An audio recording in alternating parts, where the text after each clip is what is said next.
Now, if your trunk latch and all that ain't working, it's this guy right here.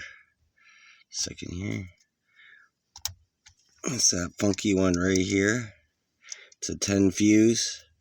You put that back in. And then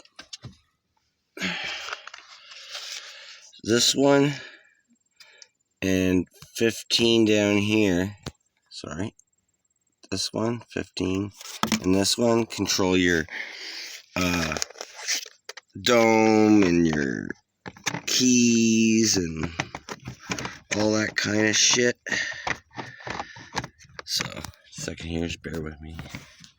Just putting this back in. Get it to go behind this and this. Line the holes up.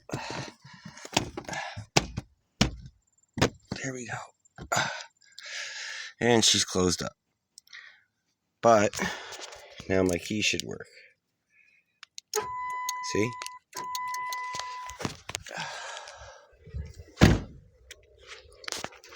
And my lights and everything work now, so should be able to.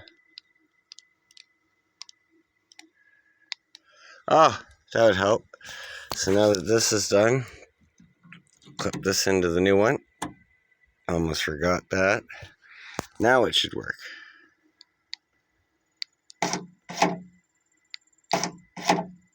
Perfect.